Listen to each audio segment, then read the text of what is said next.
Hello, everyone, and welcome to the intersection of AI and sustainability. Today's webinar is sponsored by Cyrus One and produced by Actual Tech Media. My name is Keith Ward. I am with Actual Tech Media, and I'm really thrilled to be your moderator for this timely discussion today. Before we get to the content, though, there are a couple of housekeeping items I need to let you know about that I hope you get the most out of this session. First off, we want this to be an informative event for you, so we encourage all of your questions in the questions box in your webinar control panel. Now, at the end of the discussion we're going to have today, we will go over some of those top questions also with our experts. Now, that Q&A panel is also the place to let us know about any technical issues you might be experiencing. If that happens, the first thing you want to do is refresh that browser, which will fix most of those issues. If that doesn't fix it, well, try another browser refresh. If that still doesn't fix it, let us know and we'll get right on it and try to help you out. All right. Next, in the handouts section of that control panel, you'll find some outstanding resources, including 3 handouts from Cyrus One.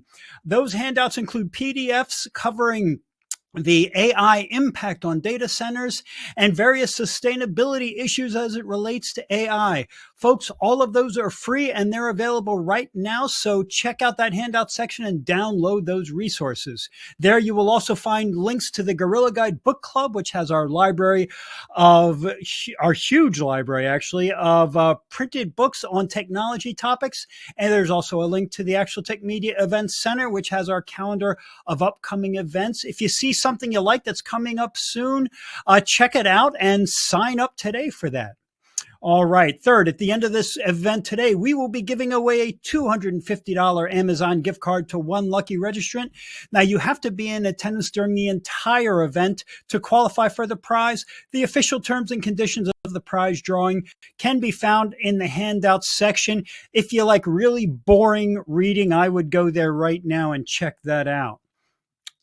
And as I mentioned before, we do encourage your questions as always, and to encourage even more questions, we have a really interesting topic today. We are going to give away an additional Amazon gift card, this one for $50 for the best question that comes in.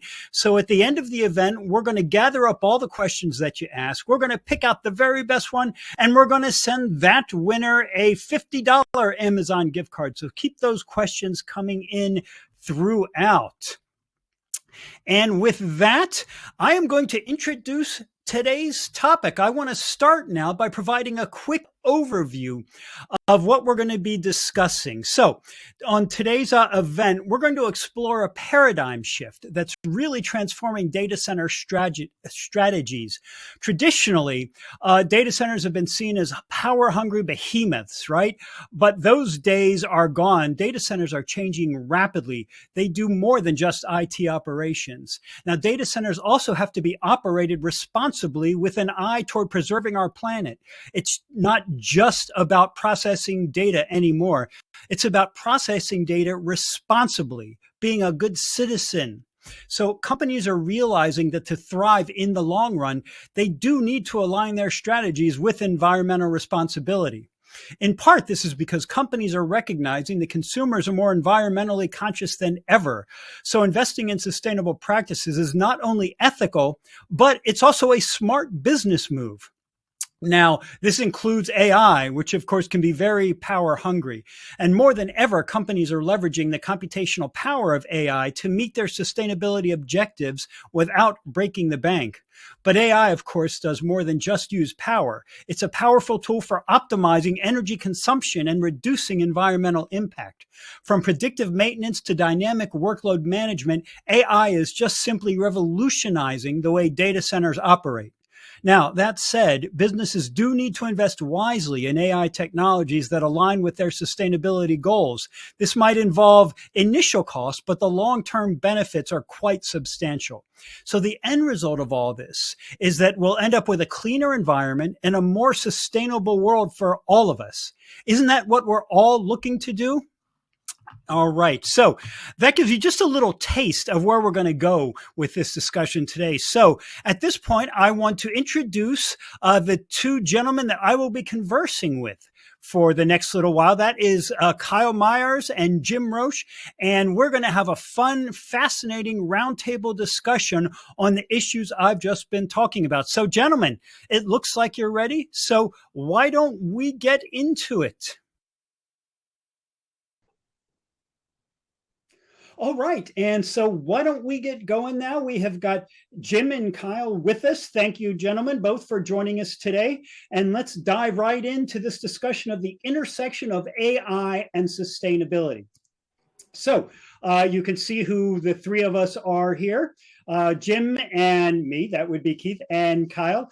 And so we have prepared something I think pretty special for you today. As you can see the breakdown here, we've got a number of topics that we're going to be going through. And we've got some really interesting tidbits and insights ahead, I think. So I'm not going to go over this entire thing here, but this just gives you a sense of how the flow of the conversation is going to go today. So first up, sustainable practices and circular economy in data centers. Now that sounds like a pretty complex idea here. So can both of you or either of you kind of unpack the idea of this title? Sure. So Jim, I'll take the first crack at it. Thankfully, we can edit that. I'll take the first crack at that. So when we think about the world of sustainability and data centers, there's a couple things to keep in mind. So there's a lot of different topics that we could cover. We thought the ones that would be most relevant would be things around climate, water, biodiversity, and then circularity. We sort of call it our Fantastic Four within CyrusOne. So one thing to keep in mind is we are a co-location provider, so we do not actually run the IT equipment within the facilities. We basically have apartments for computers, so we provide power and cooling, so we do not have direct responsibility for the actual servers that are running. So there's a lot of relevant metrics that we could talk about today, but the two that we wanted to just tee up on this screen are around measures of energy, which we use PUE within the industry to measure the efficiency of the energy we use. WUE is a water efficiency metric. And then in terms of the carbon footprint, which is directly related to PUE, there's the CUE, which is a measure of carbon intensity. Okay. All right. Jim, anything to add there? Maybe you can answer this. Why is this becoming such an important issue these days? Yeah, it's funny over the years of evolution of the data center industry. Back in the day, PUE wasn't as big a thing. It was a nice to have to strive for the efficiency in the data center, but it wasn't talked about nearly as much as it is these days. And water, if PUE wasn't talked about nearly as much as it is today, WUE was even further off. We worked in a world for a number of years where water wasn't a concern. Evaporating water in the form of cooling your data centers was just a practice that most companies did without issue, and things have changed quite a bit with both.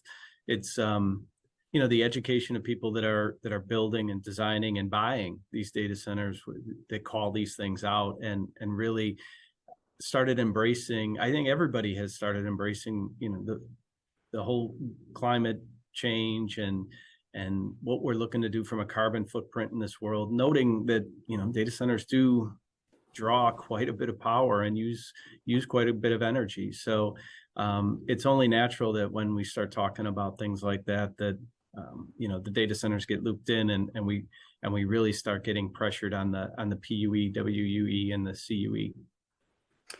And when we're talking about AI, I mean, that kind of ramps up everything, doesn't it? A lot more data being pushed, a lot more computation, which means a lot more resource usage. So what would you say are the promises and benefits of AI, specifically when it comes to data centers, which is, of course, what you focus on? I'll take the first crack at that, Kyle.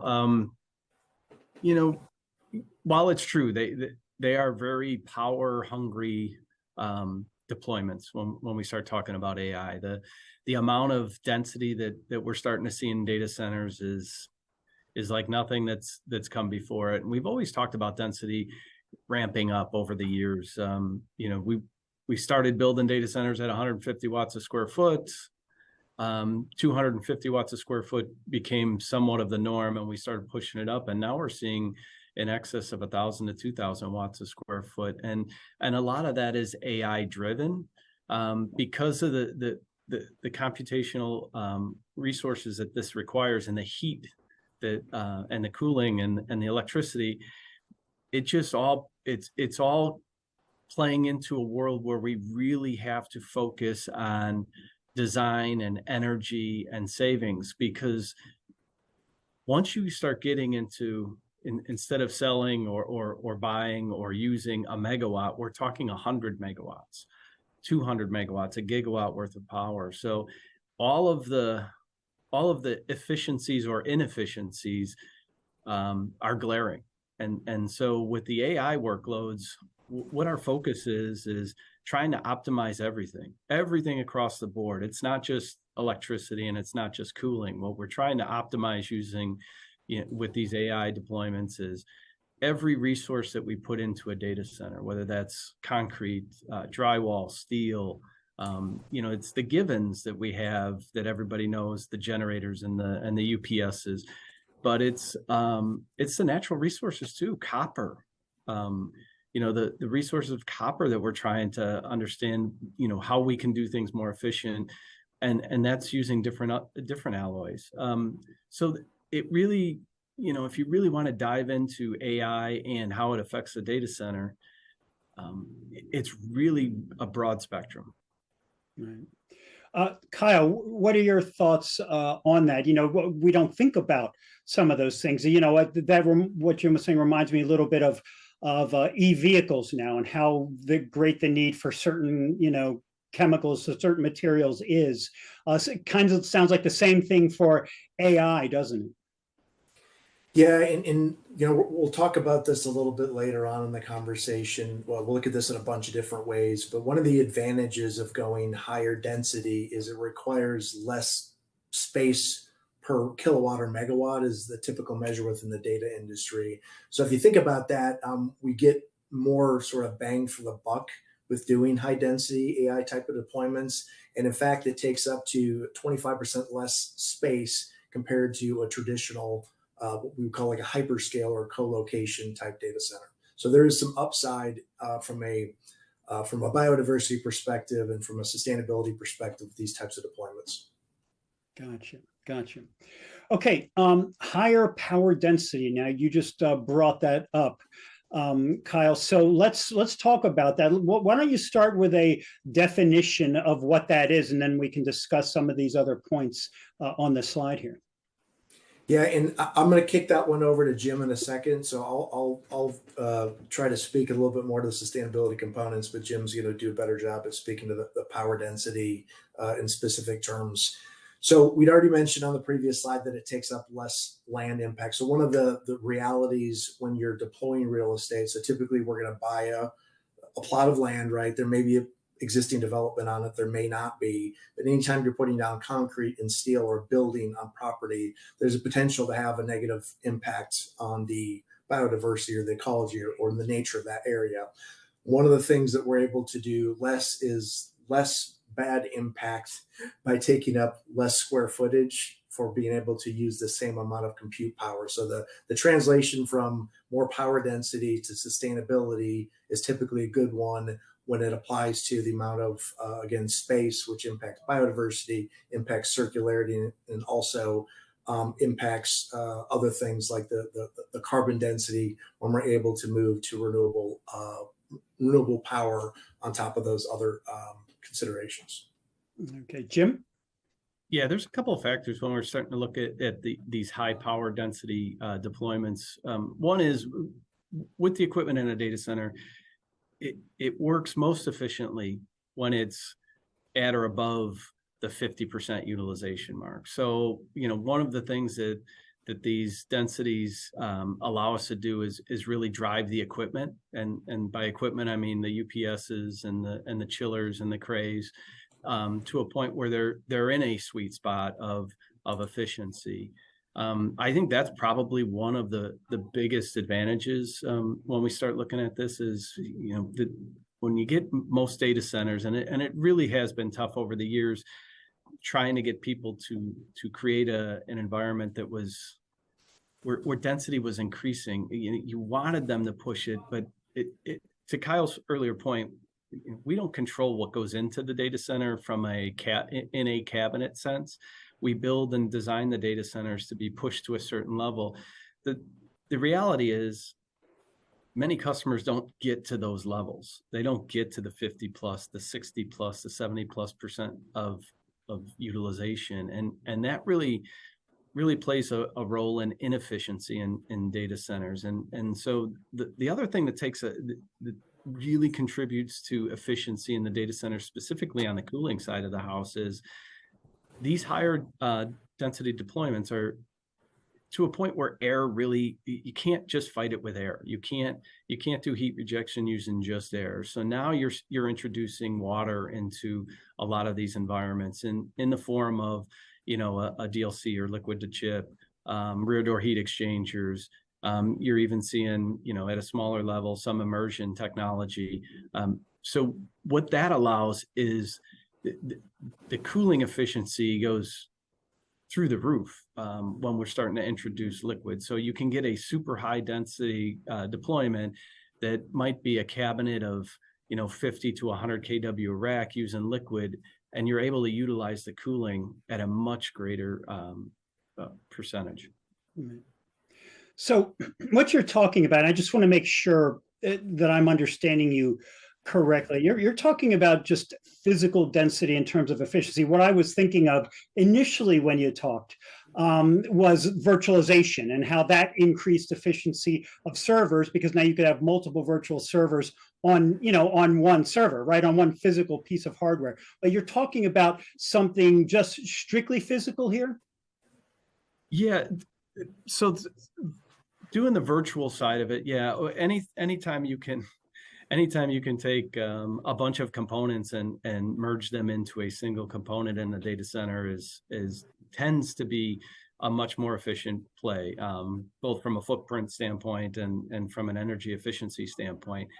The problem or the rub with being a co-location provider or a provider to even a single tenant, we don't have that optionality. We don't drive those choices with the customers. So we could build the most efficient cooling and electrical systems on the planet, but it's a partnership between what we build and design and what the customer is putting into the data center. Gotcha. Okay. So AI it's been around a little while, but in terms, I think, of the heavy use of it and the heavy, more commercial use, it's really pretty new stuff, and that is going to lead to big changes. And there's going to be a lot of concern about the topic that's up there now, upgrading what you've got versus building, from scratch. And so let's talk about some of those concerns in that regard. So I'll start with that. It's, building what you got. It's funny, if you look back, the inefficiency, in a sense, that the inefficiencies of the older data centers are actually lending to being a gateway to the efficiencies of the AI or of the high density data centers. And I'll explain why. As we went through, like when we talked about how many watts per square foot we were designing towards, and back in the day when we were talking 150 to 250 watts a square foot that we were designing towards, we would for example, take a 60,000 square foot data hall or a 50,000 square foot data hall, put 9 megawatts in it, and that was great. It met the needs of virtually everybody that was consuming it. And so that's on the inside of the building. When you're talking about how AI gets or high density deployments can merge into a retrofit of an older data center, that the size actually works out, being a little bit bigger actually works out in our favor, because what happens is, it's not so much the space inside that we need, because we're growing, this density is growing. So everything inside is shrinking, and that's fine. But what we have to have at some point is what you got to think about the stuff that sits outside of the data centers, which is the generators, the chillers, in our world of CyrusOne, modular UPS units. Those are sitting outside the data center, and at some point you have to have land to put those on. So you could shrink these buildings and make 2,000-3,000 watt per square foot buildings, and the building is going to be this big. The problem is I have a yard that I need for generators and chillers and whatnot that is this big, or roof space for chillers that you need that surpasses the size of the data center. So when we start looking at, people that want to retrofit a data center, although it's not simple, it's very intrusive. The size of the older, or gosh, we're getting to a point where we're calling them, even 150 watts a square foot, we're calling those legacy data centers. We're getting to a point where those might be actually really beneficial in the retrofit world. Interesting. Kyle, do you want to speak to this?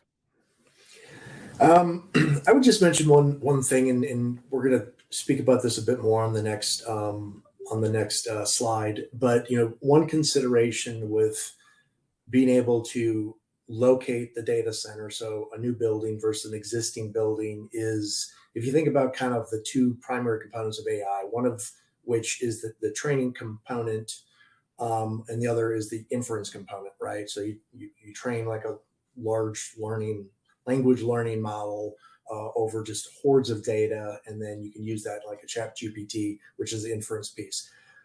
The training can typically be done anywhere, and so this gives us an enormous amount of flexibility when you think about it from a siting perspective. So we're not limited to typical availability zones in all cases.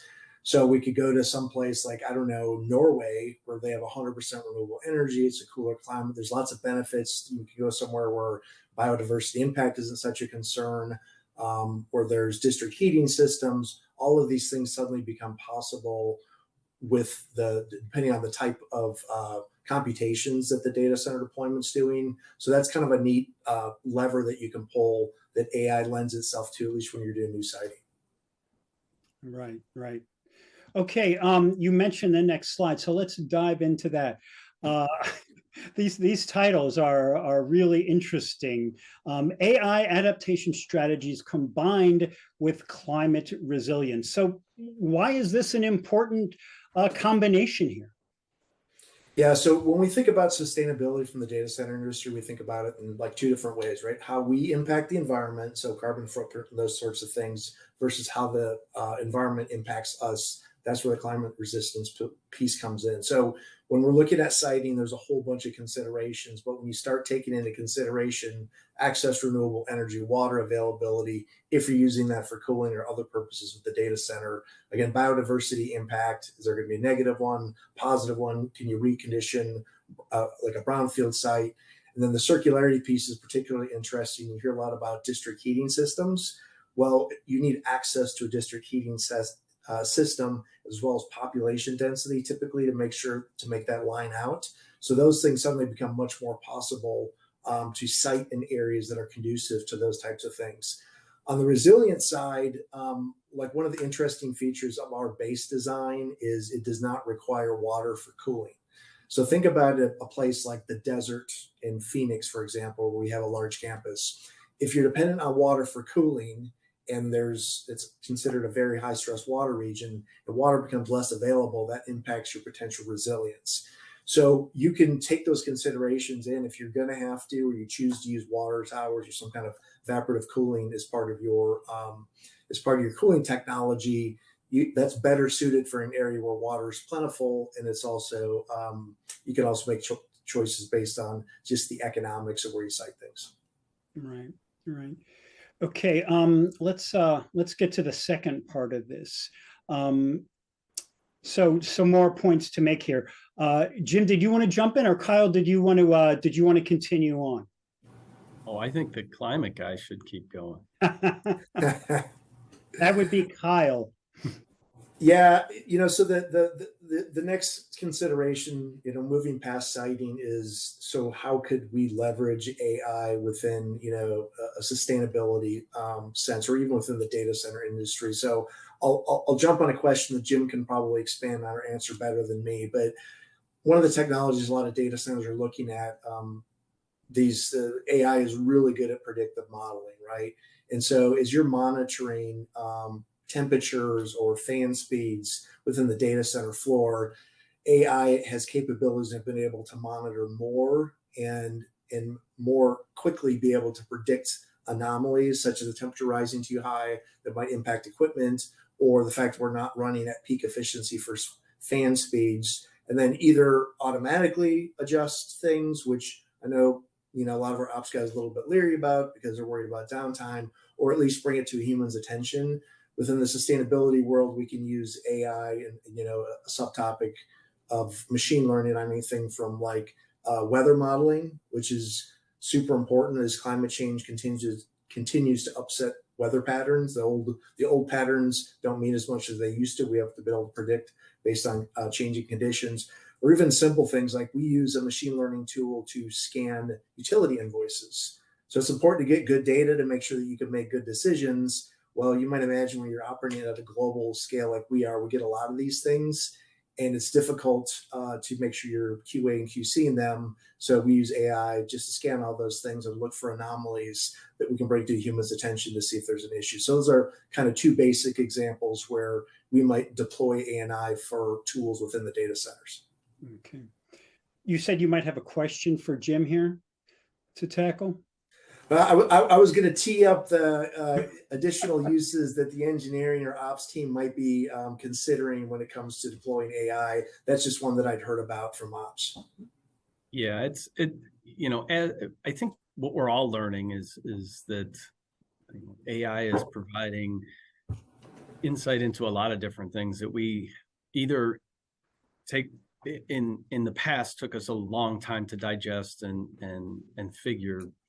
Now it's done in the matter of minutes or seconds. And I think when we look at how the environment is reacting, and I'm speaking to both interior and exterior of the building, we do use these types of platforms that can do predictive failures and look at equipment. We can simulate all kinds of things in the data center to see where there might be holes in it, if you will, and where we might need more focus on air and how things can operate a little bit better, and what the intelligence of the actual pieces of equipment that are going into the data centers, not the CyrusOne, but from a customer standpoint, their ability to ramp up or shed load or drive some of this stuff at times that might not be peak energy, right? So that they can drive things down, they can save money on their own so it's actually an intelligent system within the data center that's allowing their equipment to run more efficiently while using less electricity. And I think that's one of the keys that is coming out of this as well. And it's so early in this world of 100 to 200. We've CyrusOne just recently deployed or designed a deployment for 300 watts, 300 kW per cabinet, which is something, if you think of the world of density right now across, I'll just use the United States as an example. If you look at, we're just throwing the numbers around like 50 kW a rack, 100 kW, 300 kW rack. And the reality of it is if you looked across everybody's portfolio in the United States, it's the average cabinet is sub 5 kW per rack. So when we're talking about these other densities, it's not only a stretch, it's way out there as far as the type of power and heat rejection that we're seeing. Mm-hmm. So we've talked a lot about the issues here. You guys have set up the problem beautifully and explained it very clearly. So let's talk a little bit about one of the solutions here, and CyrusOne's part of that solution. Let's talk a little bit about IntelliScale and what that means and how that can be used. Either one. Jim, your baby. Right. Yeah. So truth be told, we love plugging these two letters into everything AI. Actually, IntelliScale is has been a design that we've been tweaking and testing and playing around with, if you will, for the better part of 3 years. It's recently kicked up quite a bit because, like I had mentioned, if you're trying to build a data center for 12 kW rack, which is reality, and you have to pivot to 300 kW per rack, it's a whole nother world. So, when we started looking at some of this stuff, and the design and what we are calling IntelliScale, it was stretching the boundaries of a lot of different things. The getting electricity, just getting electricity, that kind of power to a single building, in terms of, where we would typically do, a few 100,000 square feet for a building. We're shrinking that down with the same amount of power and being able to handle the cooling side of it. So what really is driving the efficiencies, and Kyle kind of touched on it earlier, is everything, land. Land is becoming a really big thing too. I mean, we talk about all kinds of things like power and cooling and water and carbon in general, but being able to do this on a much smaller parcel of land allows us the ability, or anybody the ability, to plant trees, have parks. It doesn't have to be a 2 million, literally we have 2 million square foot campuses of data centers. Well, if you could shrink that down and be able to achieve some of this stuff like we're talking about, in IntelliScale, then you're saving a whole lot of land that can be used for other things. And I think that's equally as important. It's always great to be using less drywall, less steel, less, probably not using a whole lot less copper, but any other raw materials. It's always good to do that. But some of the things that get lost in all is all of these other things like land. So we hold that very near and dear, the ability to plant X amount of more trees by using an IntelliScale design. I think that's super important. So, Kyle, we love buzzwords, right, in this industry. And one of them that we love is game changer. But from what we've been talking about, in your opinion, could IntelliScale really be a game changer for sustainability going forward? Is this a model that maybe we should be looking at? Yeah, I think so for two different reasons. So Jim had already sort of mentioned, the smaller footprint. So just we did some modeling math. Like the average IntelliScale deployment uses 50% less concrete. And we all know that concrete and steel are two of the hardest materials to take the embodied carbon out of. So just out of the gate, that's sort of a massive victory for us. 79% less generators for backup. And Jim could explain exactly how that one works in terms of how we do our configurations. And there's a bunch more numbers we throw at this, but it's just plain old resource intensive that makes solving for an environmental footprint or offsetting things that much easier. And then to just go back to the point that we made a little bit earlier in the discussion today, another benefit to the siting flexibility. So whether you site in, I don't know, Northern Virginia or Michigan, the same deployment is going to consume the same resources, right? But when you think about concentration of resources, the problem with all data centers going to one particular area is it just concentrates those needs for power, water, and other types of consumables. And so if you're able to kind of spread that out, and again, site things that are located in places where those are plentiful or where they don't need to build more power plants for you to site. You could site next to underutilized nuke plants, or obviously renewables are what would be preferable, like West Texas is covered in solar arrays and wind farms. I mean, that is truly a game changer. One of the biggest problems with renewable power now is to get the power to where it's being consumed, right? The solar arrays are not in metro areas. They tend to be far away. So if you can go to where the power and the resources are, that's absolutely a game changer for the industry. Yeah, absolutely. And we keep, the data explosion is not showing any signs of slowing. It's only getting greater. Internet of Things.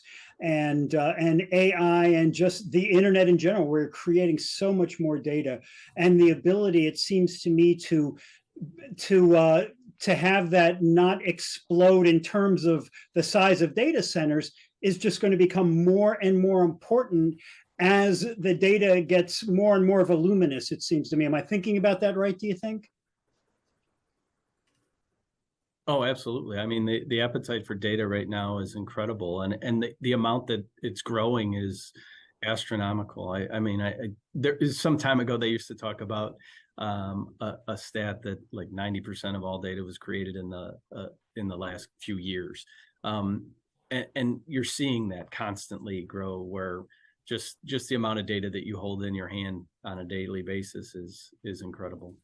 I heard a presentation. I don't know if this stat's true, so just putting that out there. But that if you just took all the cat videos that are on the internet, it would take 2 nuclear plants just to support the storage of all the cat photos on the internet. So, true or not, I'm not sure. But if it is, that gives you some context for how much data we're aggregating as a civilization, I guess. I'm going to assume that that's true, just because I want it to be true so much. So James and Kyle, how about some final thoughts here, really quick? Anything you want to leave us with before we go into the Q&A portion of this event? I would just reinforce. Sorry, go ahead, Jay. Go ahead, Kyle. I would just reinforce a couple things.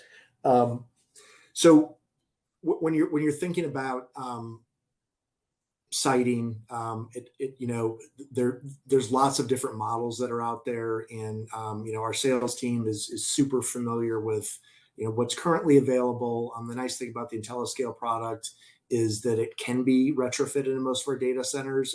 So, for example, because we already use water for in a closed loop chilling process, if you need to bring liquid to chip, that can be done within the existing confines of the data centers. So we're set up for stuff where we are now, and then we're super familiar with checking out markets where we don't have a current presence. And so any of the sales folks will be able to help you sort of figure out what the best deployment area is. And then, always be thinking about a little bit about balance, right? So, there's a lot of focus on climate out there for good measure, right? And renewables and carbon, but there are other considerations. We've talked about water, biodiversity, circularity, which include things like recycling, green building certifications, which we've committed to doing for all of our new builds, LEED in the US, BREEAM in Europe. So we try to look at both AI and sustainability holistically, and there's always trade-offs depending on the decisions that you're making. Right, James. Final thoughts from you? Yeah, I would say we're in the first inning of this thing, as it relates to densities and data centers and driving efficiencies. While a lot of us have worked really hard trying to think of, create, design the most efficient data centers, we're customer driven for the most part, but I think we're just in the beginning of this, and I think what you'll see this evolution of the data center industry over the next, I would say even 5 years, which is an eternity in this world today, but over the next 5 years is going to be a huge difference from what you're seeing today, in terms of having backup gens on site, the amount that you have, UPS, non-UPS. I think all of these things start coming into play, and then temperatures rise, the ability to let temperatures rise within a data center so that we can draw the most efficiency out of our systems. I think we are in the first inning of this thing, and I think it's just going to keep evolving, which is great. As we can make things better, you've got a lot of really smart people out there that are driving different things, and hopefully we keep seeing that and bringing that to the table. Absolutely. Well, Jim and Kyle, I want to thank you so much for being here and for talking about just an urgent topic that I don't believe gets enough coverage out there. And we do have some great questions coming in from the audience, a lot of interest in this. So I think what we're going to do now is dive into those questions. So thanks again for your time today. Thank you. Appreciate it. Excellent. Thank you. I told you that was going to be an awesome presentation, didn't I? And there's no doubt that it was. I just enjoyed that so much. It is something that needs to be emphasized more. That we all need to pay more attention to. I think so. Given that, and given the great questions that are coming in, I think we are about to dive into some of those. Kyle and Jim are on the line, and we're going to be joined by Cyrus One's Fred Holloway for this too. So we've got a big gang on for this. Gentlemen, if you're all ready to go, the first question that I have here is for Kyle today. And this has to do with a little bit more about the company itself, about Cyrus One. So the question is, what were Cyrus One's key priorities in kicking off its sustainability initiatives? Hey, thanks for the question. Appreciate it. Can you hear me okay? Yeah, yep, you sound great. All right, fantastic. So I think one of the biggest challenges with sustainability, and then of course AI made everything a little bit more complicated in some ways, is to try to figure out what to focus on. So within Cyrus One scheme, we sort of focus the world of sustainability on 4 different areas. So those are climate, water, biodiversity, and circularity. And what you find is doing better in some areas can oftentimes sort of offset or cause you to do less well in others. So AI kind of adds a layer of complexity into that mix in that it makes some things easier to do, like site selection, and then can make other things more challenging to do, like power concentration within the data centers. All right. And there's a follow-up to that also, Kyle. Now that AI is being adopted by so many enterprises, how has this impacted Cyrus One? Yeah, I mean, I'll give you one example, and it was in the presentation that we gave, but I think it's so important because it really allows us a lot of flexibility. So when you're in a co-location space, what that means is that we're not deploying our own IT assets, right? So we're basically providing housing for others. We're highly dependent on where customers want to or need to locate. And historically, that's been close to like population centers. And so there tends to be this concept of data gravity, right? Where a lot of people want to all be in the same area. And so that tends to be where we have to site to be able to meet customer needs. So AI gives us the flexibility, at least in some instances, to decouple the availability zone or where the training takes place from where the processing takes place. And so what that means is it allows us flexibility in siting, so we can move away from some of those availability zones, bringing sort of less power density, less water draw, at least as it applies to in a concentrated area. So you can go where there's more renewables, as we talked about earlier, where water is more plentiful or where there's less impact on biodiversity. Okay, excellent. Jim, got one for you now. During our discussion, you had mentioned the idea of intelligent power management, and we discussed that at some length. So as a little bit more detail to that, what would you say are some best practices for intelligent power management? Yeah, so we're starting to see, and not even so, it's evolving just like every other technology and everything else is in this world. The more granular we can get from measuring and calculating, the better off we'll be as far as efficiencies and whatnot. So I think some of the best practices that we try to do a couple things. We do predictive modeling out of the gate just to make sure that what we're doing first off will work, because that's pretty important. And to Kyle, Kyle had mentioned the co-location world. It's not always one person in a data hall, so we have to understand that how one customer coming in affects the other. So knowing and being able to measure these things, using some more of the intelligent management tools that we have available helps us design this thing better out of the gate, and then even more so from an operations standpoint, manage it better day two, for everybody's sake in the data center. Right. So it's really just it's granularity, that we just keep getting a little bit better with this stuff, and being able to run these models and be more predictive. I think that's where it ends up.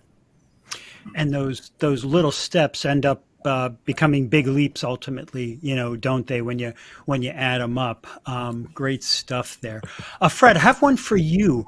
Someone wants to know, what is the key driver or a key driver for deciding whether to upgrade an existing data center or to build a new one? Now, I assume this is in the context of sustainability goals.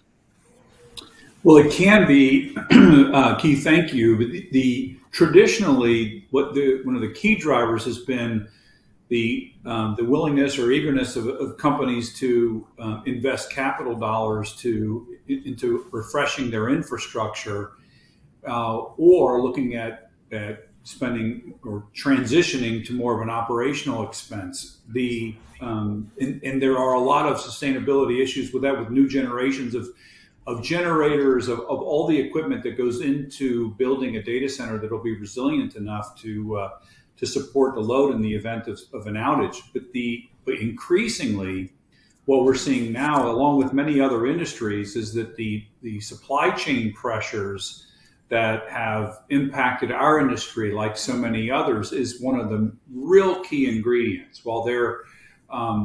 While we've seen some kind of alleviation or reduction in the pressure on supply chain, we're now purchasing equipment to support future builds out about 2 years. And some of the long lead times that we're dealing with for generators and other equipment are almost out to 2 years. So it's a combination of things. There are new technologies out there, which quite frankly are not less expensive, that will address a more sustainable build. But the reality is just being able to acquire this equipment is becoming more and more challenging. For sure. Yeah. Excellent. Jim, so question for you. How large a role does sustainability play in how companies look to design future data centers? So for years, I mean, we always, we like to say we focused on sustainability. Nowhere near what we do these days. So the future of data center design is really heavily focused on sustainability, and some of that even breaks down into, not only being good citizens of Earth, but also there's financial benefits in the form of financing, right? So that comes into play. So it is really, really important. It's a big impact these days. So, and it's almost like once you start going down this path, you do get to a world where it's like, all right, well, I can make this little change and that helps this, and I make this tweak over here and that helps that. So you start tying the financials to that and know that there are definite ROIs when you look at these things. So it is a major focus. We have a couple people that I've hired recently. That is a passion of theirs, and they're in the construction design world. That used to be they can help out a little bit with that. Well, it's becoming a more of a full-time job. I wouldn't say it's a full-time job on the design side just yet, but we think about it with every single design, with every single component, with every stick of conduit or sheet of drywall that goes into a data center. And I'll take it even one step further. We look at things like, where do we need to seal floors here? Do we not need to seal floors here? What are VOCs looking like? It's amazing that, when you start peeling this onion, there's so many different layers that you can go down as far as sustainability. And much like my comment earlier that I believe we're in the first inning, I think we might not be in the first inning of the sustainability part of this, but we're still at early stages, and I think it's going to continue to get better. Yeah. And at least we're on the field now, right? That's, again, as you mentioned, we weren't even in the stadium before, so there is some progress to look at. Kyle, so you had mentioned PUE, CUE, and WUE. So that's carbon, power, water, usage effectiveness. And somebody had a question related to those terms. When thinking about those, what should be the top priority as it relates to data center location? I mean, all of them, right? But it really kind of depends on where I guess what's important where you're siting. So let me give you just like one brief example. So we have a large deployment in Chandler, Arizona, right, which is in Phoenix. And so if you're looking at what is the hardest thing to obtain in that market when it comes to resource the data centers use, you would say that water is. So I think if you're a data center operator and you go into the middle of a desert and you say, hey, I need, 20 million gallons of water a month to cool my data center, that's probably not a viable market entry strategy. And even if it was, it can cause two things. One is friction with the community, right? If there's already water shortages. And second, I think I mentioned this earlier too, there's a little bit of a resiliency risk, right? So what happens if water becomes unavailable or pressure drops or those other sorts of things? So in those circumstances, I would say water is king versus if you don't have access to, let's say, carbon-free energy, then maybe that becomes your primary criteria. So I do think it's a little bit of a cop-out answer maybe, but the answer is it depends a little bit. All three are important. So that's the consultants. Yeah, go ahead. It's the audience too, right? I mean, it's who you're talking to at any given time with this. I mean, Fred, keep me honest, but if you sit in a room with a customer, I bet PUE would rank maybe highest on that list when you're sitting in front of the customer versus CUE being a little bit different when we're talking to the doing financing or something along those lines. So I think it's the audience. Yeah, that's exactly right, Jim. I mean, we've been talking to customers about the power usage efficiency for the longest time. And that, for those on the audience, just a baseline, that's if you think about the power that is used to power your IT systems, there's some additional power that's required to keep them cool, to keep them at temperature. And that's what that incremental efficiency rating is all about. And if you're paying $1 for your machines, it's costing you 30 to 50 cents additional to keep them cool. And so the closer you can get to 30, or even with some of the recent introductions of liquid cooling solutions, that you can drive a PUE to a much more efficient level. It's only recently that customers are starting to dig into carbon and water efficiencies. And to what Kyle shared earlier, we have been able to show some real efficiency, some very compelling numbers around water efficiency. And then, of course, as customers look at where they might want to house their next data center, which markets they might want to select, what types of renewable and sustainable power sources are available to them, that's what often will drive that CUE discussion. So it's a combination of things, but you're absolutely right. From a purely practical operational perspective, Jim, the power is where we spend a lot of our times with a lot of our conversation with our customers. Right. So you're saying I should probably cancel those plans I am creating now for the data center in the Sahara Desert? You think that might be something I want to rethink? I'm not sure at this point. I don't know. People are putting them in Phoenix, so I mean, it seems somewhat crazy at times, but we still seem to be doing it, and they have all those fancy buildings in the desert in Las Vegas, so they must be figuring something out. There is an efficiency in the dry air, so there is something to be said about that. But I think the other key thing with all this stuff is, we talk from a design and engineering standpoint about, making these numbers tighter and PUE getting tighter. And I think, what would be great is if the consumers would allow us to raise temperatures in the data centers without, going too crazy. And so there are some customers out there that are willing to push that a little bit more forward. Back in the day, you used to go into a data center and it was, you literally, I remember working in Chicago. If you went walking around in the summer, one of the things you could do after lunch is come in and just go walk into the data center and just stand there and cool off. And it would be 60, 50 some degrees in the data center. Those days are gone, right? But they're still nowhere near where they really should be. You got manufacturers that are saying that this gear can run at 100 degrees. And I think we need to get there. We need to get there with conversations, looping everybody together so it's a little bit more holistic. And that is from the guys who design it, to the customers, to the people who make the servers and storage equipment. 100%. So we got to wrap this up now. Such good information. I have one more question, and I'm going to send this over to Jim. For those who would like to get started with CyrusOne and take that next step, what do you recommend they do next? Ooh, that next step. Well, depending on who you're talking about, I would say from a customer standpoint, that's reach out to Fred and his team. My information is readily available too for anybody who wants to talk about any of this stuff, whether it's coming into a CyrusOne data center or some ideas or challenges that we've seen. I'm happy to answer. Great. So Fred and his team are standing by, basically, is the thing.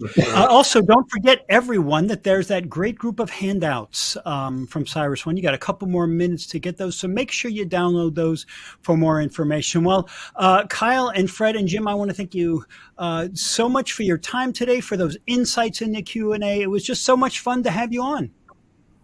Appreciate it. Thank you.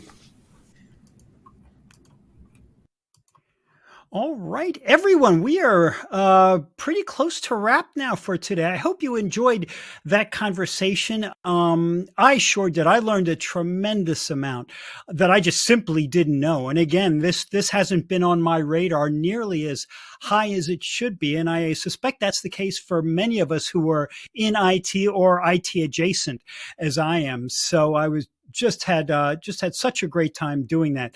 But before we go today, I do want to give away this gift card as the last order of business. So as I mentioned at the beginning, it's a $250 gift card, and you have to be present for the entire event to be eligible. And the winner of this Amazon gift card is Craig Lappin from Illinois. Congratulations to you, Craig. We will be in touch very soon to get you your card. And with that, on behalf of the Actual Tech Media team, I want to thank CyrusOne for making this event possible. I want to thank all of you attendees for being with us, for your great questions, and for your interest in this topic. And folks, we are wrapped now. That concludes the event. Have a great rest of your day.